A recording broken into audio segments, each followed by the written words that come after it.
BRK ప్రేక్షకులందరికీ స్వాగతం సుస్వాగతం. అందరికీ నమస్కారం. నేను మీ యాంకర్ ఫాతిమా. సో ఈరోజు మనతో పాటు స్టూడియోలో ఉన్నారు ప్రముఖ జ్యోతిష్య వాస్తు పండితులు వెన్నంపల్లి నిశాంత్ శర్మ అవధాని గురూజీ గారు మనతో పాటు ఉన్నారు. గురుగారిని అడిగి మరిన్ని వివరాలు తెలుసుకుందాం. నమస్తే గురుగారు. మహాదేవతలు. గురుగారు, ఈ జూన్ మాసంలో 12 రాశుల వారికి ఏ విధంగా ఉంటుంది? ఈ 12 రాశుల్లో మొట్టమొదటి రాశి మేషరాశి, వీళ్ళకి ఏ విధంగా ఉండబోతుంది? రాశులు ప్రారంభించే ముందు ఒక చిన్న విషయం చెప్తా తల్లి. చెప్పండి గురుగారు.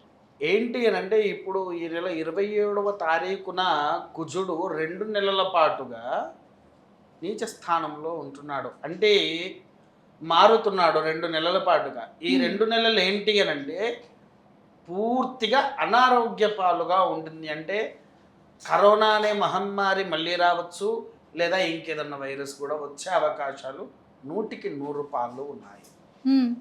విన్నారా? కుజుడు ఎప్పుడైతే అస్తవ్యస్తంలో ఉంటున్నాడో అప్పుడు మళ్ళీ ఏదైనా చిన్నగా వచ్చే అవకాశం అయితే ఉంది. దానివల్ల చాలా ఇబ్బందులు పడే అవకాశాలు ఉన్నాయి. విన్నారా? అయితే ఇందులో మొదలు మేషరాశి వారికి అంటావా తల్లి, మేషరాశి వారికి అత్యంత ఉన్నతమైనటువంటి స్థితిగతుల్లో ఉంటారు. సకలంగా క్షేమంగా వారు అనుకున్న పనుల్లో విజయాన్ని సాధిస్తూ అంతేకాకుండా ధనపరంగా పూర్వపు డబ్బులు ఏవైతే మీకు వచ్చేటివి ఉన్నాయో వాటిని సంపాదించుకుంటూ ఉంటారు. విదేశీ వాళ్ళ దగ్గర నుంచి మీకు మంచి గుర్తింపు లభిస్తుంది. అంతేకాకుండా విదేశీ పరిచయాలు కూడా మీకు బాగా పెరుగుతూ ఉంటాయి. విదేశీ వాళ్ళ యొక్క పరిచయాలు బాగా పెరుగుతూ ఉంటాయి. ఇందులో విద్యలో ఉండేటువంటి పిల్లలకు మాత్రము చదవాలి అనేటువంటి ఆలోచన రాదు. చదువు మీద శ్రద్ధ కోల్పోతూ ఉంటారు. సరిగ్గా చదవలేక నానా ఇబ్బందులు పడుతూ ఉంటారు. అయితే ఇక్కడ ఇంకొకటి కూడా ఏంటి అని అంటే, వ్యాపారపరంగా ఉండేటువంటి వారు అనుకున్న వ్యాపారం చేయగలుగుతారు, యోగ్యతతో ఉంటారు. కాకపోతే నమ్ముకున్న పక్కనే ఉండి మీకు వెండంటుగా ఉండే వ్యక్తి మాత్రము మోసాలు చేస్తాడు. ఉద్యోగరీత్యా ఉండేవారికి ఉన్నత ఫలితాలు ఇస్తుంది, ఉన్నత శ్రేయాభిలోకి వెళ్ళిపోతూ ఉంటారు. వాళ్ళు అనుకునే ఉద్యోగానికి ఇప్పుడు ప్రమోషన్ల కోసం ఎదురు చూస్తూ ఉంటారు కదా, మంచి ప్రమోషన్ వచ్చే అవకాశాలు కూడా 100కి 100 ఉన్నాయి. తర్వాత మన క్రీడారంగంలో ఉండేవారైతే అద్భుతమైన ఫలితాలను చూపిస్తారు. మంచి ఫలితాలు ఉంటాయి. సకల క్షేమంగా యోగ్యంగా ఉంటారు. అనుకున్న దానికంటే మించిన చూపించే విధానంలో వారు అత్యంత అద్భుతంగా చూపిస్తూ ఉంటారు. మరి సినీ రంగం సంబంధించిన వాళ్ళు, సినీ రంగంలో ఉండేవారికి కూడా మంచి ప్రాముఖ్యత వస్తుంది తల్లి. అనుకున్న ఫలితాన్ని కూడా వాళ్ళు పొందుతూ ఉంటారు. సకల క్షేమ యోగాలతో ఉంటూ ఉంటారు. కాకపోతే ఒకటి ఏంటయ్యా అంటే, సినీ రంగంలో ఉండేవారికి కాస్తంత మన లివర్కి సంబంధించిన వ్యాధులు వచ్చే అవకాశాలు ఉన్నాయి. లివర్కి సంబంధించిన వ్యాధులు వచ్చే అవకాశము ఉంది. అయితే మళ్ళీ ఇందులో రాజకీయవేత్త వారు పురోగతిని అద్భుతంగా చూపించుకుంటారు.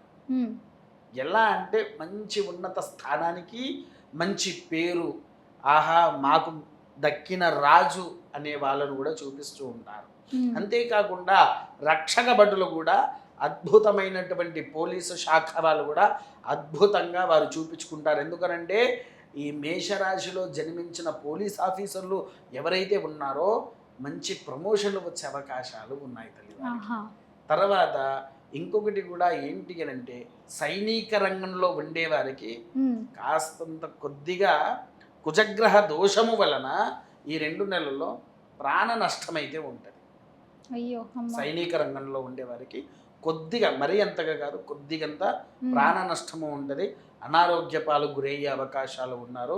కాకపోతే మీలో అందరూ కూడా ఈ మేషరాశి వారు మీకు ఎటువంటి నష్టము కూడా జరగకూడదు, సంతోషంగా ఇంకా అద్భుతమైనటువంటి విషయాలను చూపించాలి, విషయంలో ఉండాలి అనుకునే వారు ఏం చెయ్యాలంటే, రోజు ఉదయాన్నే లేచి ఏదైనా శివాలయానికి వెళ్ళేసి శివుడికి పంచామృతాలతో అభిషేకము చేసి శివుడికి సోమసూత్ర ప్రదక్షిణ అని ఉంటుంది. ఆ సోమసూత్ర ప్రదక్షిణను 27 సార్లు ప్రదక్షిణ చేయండి. మీలో ఉండేటువంటి దోషాలు కూడా తొలగిపోతూ ఉంటాయి. మరి డాక్టర్లు వీరు ఎలా ఉండబోతుంది గురుగారు వాళ్ళకి? డాక్టరీ శాఖ వారికి అమ్మ అనుకున్న ఫలితాన్ని అయితే వాళ్ళు పొందలేరు, మ్మ్. అనుకున్న ఫలితాన్ని చూడలేరు. కాకపోతే బాగా చికాకులు పెరుగుతూ ఉంటాయి. అనుకున్న సమయానికి వారు చేయవలసిన పనులు కూడా చేయలేకపోతూ ఉంటారు. అంతేకాకుండా ఈ మేషరాశి వారికి ఇంట్లో ఏవైనా పూర్వపు తగాదాలు, గొడవలు లాంటివి ఏమైనా ఉంటే సమస్యలు తీరిపోయే అవకాశాలు చాలా మాటుకున్నాయి. మ్మ్. ఎంత సమస్యలైనా సరే ఈ జూన్ మాసంలో తీరిపోయే అవకాశాలు ఉన్నాయి. ల్యాండ్ వ్యవస్థలో గొడవల్లో చిక్కుకున్న వారు కూడా ఉంటారు కదా తల్లి, వారికి కూడా ఉన్నత స్థానంలో ఎప్పటి నుంచో ఎదురు చూస్తున్న కోర్టులో కూడా ఈ సమస్య కోసం చూసేటువంటి వారికి కూడా అద్భుతమైన ఫలితాల వల్ల సర్వంగా వాళ్లకు అనుగ్రహం పొందుతూ ఉంటారు. చాలా చక్కగా చెప్పారు గురుగారు, ధన్యవాదాలు. మహాదేవ.